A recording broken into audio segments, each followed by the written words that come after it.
Si Saitama may kahinaan? Ano naman kaya yun? Tatanong mo pa? Kung kilala mo ang ating Kalbo Lords, ay mahirap paniwalaan na meron itong kahit anong kahinaan sa katawan dahil siya nga ang pinakamalakas sa One Punch Man series at walang ni isa sa mga karakter doon na umabot sa kalingkingan niya. Paano masabi? Maski nga si Awakened Garo ay hindi pa rin siya natalo matapos itong gayahin ng lahat ng kanyang serious series techniques. Kitang-kita sa laban nila noon na kahit gamitin pa ni Garo ang lahat ng paraan ng pakikipaglaban niya, mapa martial arts o kung ano pa, ay halos wala pa rin yung naging epekto kay Saitama. Sigurado akong iniisip noon na kung paano nga ba matatalo ang ating Kalbo Lords. Alam naman natin na ang most defining aspect ng fighting prowess ni Saitama ay ang kanyang unmatched strength. Kaya niyang patumbahin ang kahit sinong kalaban niya gamit ang isang sapak. Nandito na rin ang kanyang durability, nakita naman natin na kahit ibalibag, iba to, pagsasapakin ng makapangyarihang kalaban ay wala lang para sa kanya yon. Obvious ba? Ang kanyang speed na halos hindi na natin siya makita sa sobrang bilis at nakakagawa pa ng sandamakbak na after image at ang kanyang limitless potential na mas lumakas pa at maabot ang mas mataas na antas na kapangyarihan. Sa isang blow for blow fight ay hindi na makakaila na mananalo siya at lalo't na theorize nga ni Dr. Genus na nasira ni Saitama ang kanyang limiter, which means patuloy lang lalakas exponentially ang ating kalbong bida. Walang duda na ang kanyang physical properties ay unparalleled, pero paano kaya kung aatakin siya internally instead of externally? Nag-iisip na kayo niya na, di paano nga manatalo si Saitama kung sa pinapaliwanag mo pala napakalakas niya na? Eto na nga papaliwanag ko na. Okay. Let's say sa emotional state ni Saitama. Sa buong series, ipinakita sa atin na si Saitama ay susceptible pa rin sa ilang mga human properties at yung iba nga ay napaka-basic obstacles lang na kahit sinong average human ay maaari iyong maranasan. Gaya na lang ng pagiging walang kapantay ng lakas niya na nagdudulot ng kanyang kalungkutan at kakulangan sa kasiyahan. Sa mismong unang episode, pagkatapos niyang talunin yung mga subterranean sa kanyang panaginip, nagising lang siya upang makita na sa katunayan ay mahihina lang yun na nagpabigay sa kanya ng pagkadismaya. Makikita din natin na talagang nakakaapekto sa kanya ang kanyang emosyon. Kahit na madalas na inilalarawan si Saitama bilang walang pakialam o nonchalant, ang kanyang bond kay Genos ay genuine. Ang bond na ito ay na-test nung pinatay ni Awakened Garo si Genos sa kanilang tapatan. Sobrang naapektuhan si Saitama doon na nagsanhi ng paglabas ng kanyang umaapaw na galit. Na-provoke ni Awakened Garo ang natutulog na galit ni Saitama at nagsani ito ng isang napakalaking labanan. Kaya isa sa pwedeng way para matalo ang ating Kalbo Lords ay ang pagkontrol ng kanyang emosyon. Pwedeng maging sanhi ng pagkatalo niya ma-depress na lang siya at mag-lock sa kwarto. Ipinahiwatig din ni Black S bago siya magpakupkopay sa Saitama na obserbahan niya na habang may pambihirang power ang ating bida, lumalabas din na tila absent-minded ito at oblivious sa maraming evident na bagay. Sa ibang salita, sinasabi niya na kayang ma-outsmart si Saitama at potentially ay makontrol sa ganung paraan.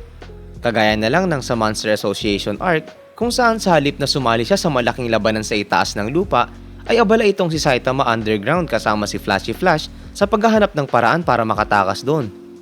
Kung i-assume natin na malapit na tayo sa pagtatapos ng series kung saan naatake na si God at ang kanyang pinakamalalakas na tauhan, ang kanilang pwedeng maging pangunahing strategy dahil alam na nila na walang kapantay ang lakas ni Saitama ay subukan siyang maloko at i-isolate sa sentro ng labanan.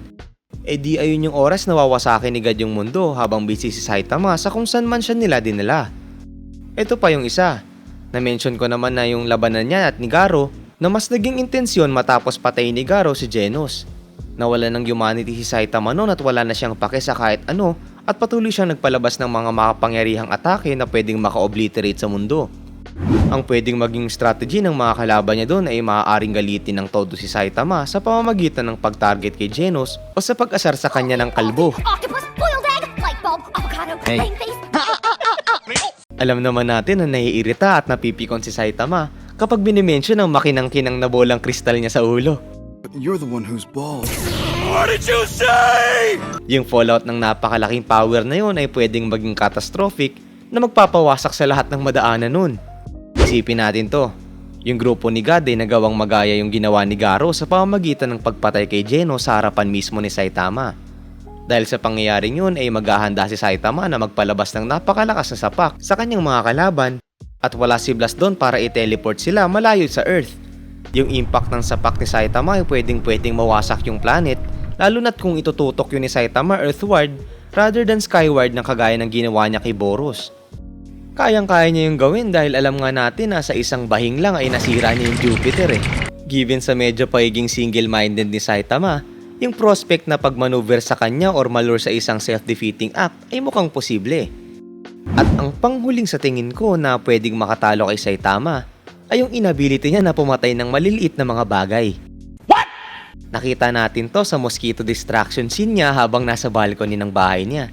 Despite na meron siyang overwhelming strength, ay hindi niya mapatay-patay yung isang makulit na lamok.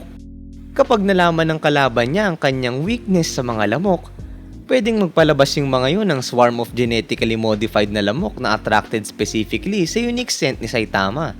Habang distracted si Saitama sa swarm ay pwedeng offeran siya ng kalaban ng isang inumin para mag-relax at siya na mismo ang papatay sa lamok. Gayunpaman, yung inumin na ito ay merong potent, fast-acting sleeping agent. Given na si Saitama ay isang human na kailangan need kumain at uminom, iisipin niya lang na nag-aalala yung taong yon kasi napapagod na siya kakasubok patayin yung lamok at isa lang yung friendly gesture sa gitna ng mosquito crisis. Si Saitama naman dahil iritang-irita na sa mga lamok ay napagdisyo ng tanggapin yung inumin. Moments later, bigla na lang siyang makakatulog na nagpatalo sa kanya. At sa uli, matapos mawala ng effect ng pinainom sa kanya, pagigising na siya at marirealize ang nangyari. Siyempre, mai-impress at maiirita siya sa cleverness ng planong yun. Mga bobo! Baka nga itawanan niya pa yon dahil sa kanyang nonchalant attitude. Gago! Oh, chill lang. Halata namang trip lang yung huling part. Pinapatawa ko lang kayo. Hindi, wow. Kung iisipin mo talaga ang hirap talunin ni Saitama. Para sa akin lang sa ngayon, lalo na't walang evident na way para matalo siya sa mismong series, wala talagang makakatalo sa ating Kalbo Lords. Sa anime world na puno ng power levels, transformation at kung ano-ano pang way ng pagpapalakas, meron talagang isang kalbo na nag-push up lang ay naging invincible being na. Pero kayo, ano sa tingin nyo? Ano sa tingin nyo ang makakapagpatalo kay Saitama? Meron ba kayong ideya kung paano tatapatan ng kanyang unparalleled strength? Baka meron kayong naiisip dyan kaya write your comments down below. Kung gusto mo pa ng ganitong klaseng content, huwag kalimutang mag-like and subscribe para maging updated ka sa mga susunod na bagong videos. At kung gusto mo namang manood ng mga nakakapanabik na anime series, ay check mo lang sa playlist tab on the YT app. At siya nga pala, kung mahilig ka naman sa mga manhwa, pwede kang manood sa isa pa naming channel na Oni-chan Tagalog Manhwa. Oni-chan!